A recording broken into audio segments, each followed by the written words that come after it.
It began as a deep port to which railroads shipped phosphate, but the wealthy industrialists who created the town of Boca Grande on Gasparilla Island kept it and its tarpon fishing to themselves. For decades, names like Vanderbilt, DuPont, and Crown & Shield filled the social register at the Gasparilla Inn. DuPont descendants still own the Victorian Grand Dam, and tarpon fishing continues to draw the summer crowd. The Boca Grande Lighthouse lit the way to its modern development. The lighthouse was built in 1890. It was initially built for the cattle barges that were coming down from the Peace River going to Cuba. But in about the early 1900s, phosphate became high demand. They decided to build a railroad, and the railroad itself brought in a lot of workers. The workers, of course, brought in commerce. And one thing that the railroad realized is that they were going up north with fish and phosphate, but they were coming back empty when they came back to the south. And so they decided to build the Gasparilla Inn. In those days, the inn provided a reason to carry northerners south. Today, the railroad into Boca Grande is gone, but it left its mark. A bike path follows the original trestle route, a 7-mile path used by bikes and golf carts. Shops and the loose caboose occupy the old depot, one of the town's defining structures, along with the Lighthouse and Gasparilla Inn. The inn was built in 1913, so it is something that has been the mainstay of Boca Grande and Gasparilla Island for years. People started initially coming to the inn because of the wonderful fishing in this area. Boca Grande is known as the tarpon fishing capital of the world. And so wealthy northerners would come to Boca Grande from the northeast, the Vanderbilts, the DuPonts. Because it has been a beacon for many of the people that live here. Being the oldest structure on the island, they decided that it was really important historically to renovate the building, the structure. And so they did that, and it has been a museum for several years now. The oft-photographed lighthouse makes a pleasant historic sidebar to a day at the beach on Boca Grande. We are standing in Gasparilla Island State Park, and most people come here for the beautiful beaches. We have pristine waters and great amenities here. And a lot of times, because of the hot Florida sun, they decide that they need to get out of the heat, and they see our charming little museum and decide to come in and get cooled off, and so they get both the cultural experience and the beach experience at the same time. The museum illuminates the island's nautical past, which is also very much a part of Boca Grande's present tense.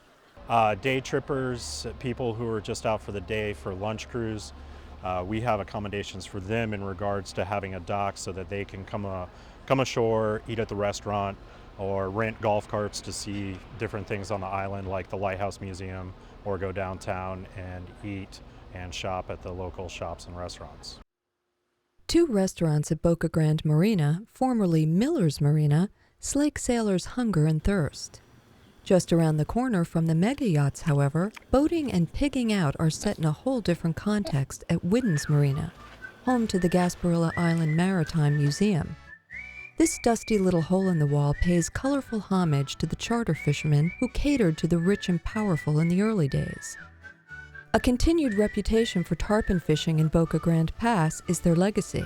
Tarpon season in the pass is very crowded, right in the main area where all the majority of the fish are.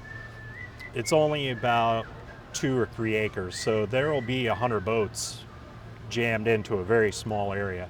PJ's Sea Grill preserves yet another clip of history in a movie theater from the 1920s. We own the entire building and lease out the gallery and jewelry shop upstairs, and then we own the Grapevine, which is kind of an extension of the restaurant. The theater mall has become a showcase for local art, thanks to Kathleen Turner's father, who owns the building. My father had wanted to kind of give back to the community, and he commissioned Emil Alzamora, who was born and raised in Boca Grande, and he commissioned first Embrazo, which means embrace, and then Patty Middleton, who is a wonderful wildlife artist. He also commissioned to do a piece a watercolor of the old rendering of what it looked like in the movie days with the old movie chairs and the box seats. And then she also did the fish murals in our Fishtails Lounge where we have lighter fare. Local restaurant operators are happy that Gasparilla Inn, once extremely exclusive with its guests, has loosened its meal-inclusive rate plan during social season. Guests can now opt to take meals at restaurants other than the inns. Besides its 4 restaurants, Gasparilla Inn offers modern, full-service accommodations in a setting that's a throwback to the days of long skirts and croquet on the lawn. Manager Jack DeMoli describes some of the amenities. Pete Dye Championship Golf Course that plays at its tips 6,943 yards long, which is a very good track as far as golfers go. 7 Hartrue tennis courts, 3 croquet courts, a complete 10-room spa, a 1,400 square foot salon operation, a 32,000 square foot beach club operation with a family pool that fronts the Gulf of Mexico. Overnighters also have a couple of other lodging options and home rentals from which to choose. Arriving by car takes the longest to get to off-the-beaten-path Boca Grande from most parts of Southwest Florida. Boating is usually faster and more apropos for this seaworthy town. But if a fast ride in a seaplane appeals, pilot Mark Futch picks up at local marinas to whisk guests here in minutes. No matter how visitors get to Boca Grande, they are greeted with a sense of arrival and escape in both geographic and temporal terms. There's no high-rises. Everything is very old Florida here.